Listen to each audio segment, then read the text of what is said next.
தெற்கு மண்டலத்தில் மொத்தம் 58 சட்டமன்ற தொகுதிகள் உள்ளன. அதில் மதுரை மாவட்டத்தில் மேலூர், மதுரை கிழக்கு, சோழவந்தான், மதுரை வடக்கு, மதுரை தெற்கு, மதுரை மத்தியம், மதுரை மேற்கு, திருப்பரங்குன்றம், திருமங்கலம், உசிலம்பட்டி என 10 சட்டமன்ற தொகுதிகள் உள்ளன. அதில் திமுகவிற்கு 6 தொகுதியிலும், அதிமுகவிற்கு 4 தொகுதியிலும் வெற்றி வாய்ப்புள்ளது. தேனி மாவட்டத்தில் ஆண்டிப்பட்டி, பெரியகுளம், போடிநாயக்கனூர், கம்பம் என 4 சட்டமன்ற தொகுதிகள் உள்ளன. அதில் திமுகவிற்கு 3 தொகுதியிலும், அதிமுகவிற்கு 1 தொகுதியிலும் வெற்றி வாய்ப்புள்ளது. திண்டுக்கல் மாவட்டத்தில் பழனி, ஒட்டன்சத்திரம், ஆத்தூர், நிலக்கோட்டை, நத்தம், திண்டுக்கல், வேடச்சந்தூர் என 7 சட்டமன்ற தொகுதிகள் உள்ளன.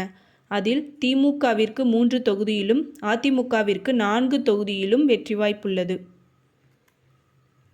சிவகங்கை மாவட்டத்தில் காரைக்குடி, திருப்பத்தூர், சிவகங்கை, மானாமதுரை என 4 சட்டமன்ற தொகுதிகள் உள்ளன. அதில் திமுகவிற்கு 1 தொகுதியிலும், அதிமுகவிற்கு 1 தொகுதியிலும், தவேகாவிற்கு 1 தொகுதியிலும் வெற்றி வாய்ப்புள்ளது. ராமநாதபுரம் மாவட்டத்தில் பரமக்குடி, திருவாடானை, ராமநாதபுரம், முதுகுளத்தூர் என 4 சட்டமன்ற தொகுதிகள் உள்ளன. அதில் திமுகவிற்கு 4 தொகுதியிலும் வெற்றி வாய்ப்புள்ளது. விருதுநகர் மாவட்டத்தில் ராஜபாளையம், திருவில்லிபுத்தூர், சாத்தூர், சிவகாசி, விருதுநகர், அருப்புக்கோட்டை, திருச்சுழி என 7 சட்டமன்ற தொகுதிகள் உள்ளன. அதில் திமுகவிற்கு 5 தொகுதியிலும், அதிமுகவிற்கு 2 தொகுதியிலும் வெற்றி வாய்ப்புள்ளது. தென்காசி மாவட்டத்தில் சங்கரன்கோவில், வாசுதேவநல்லூர், கடையநல்லூர், தென்காசி, ஆலங்குளம் என 5 சட்டமன்ற தொகுதிகள் உள்ளன. அதில் திமுகவிற்கு 3 தொகுதியிலும், அதிமுகவிற்கு 2 தொகுதியிலும் வெற்றி வாய்ப்புள்ளது.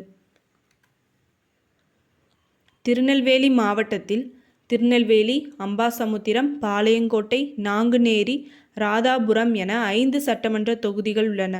அதில் திமுகவிற்கு 4 தொகுதியிலும், அதிமுகவிற்கு 1 தொகுதியிலும் வெற்றி வாய்ப்புள்ளது. தூத்துக்குடி மாவட்டத்தில் விளாத்திக்குளம், தூத்துக்குடி, திருச்செந்தூர், ஸ்ரீவைகுண்டம், ஒட்டப்பிடாரம், கோவில்பட்டி என 6 சட்டமன்ற தொகுதிகள் உள்ளன. அதில் திமுகவிற்கு 5 தொகுதியிலும், அதிமுகவிற்கு 1 தொகுதியிலும் வெற்றி வாய்ப்புள்ளது.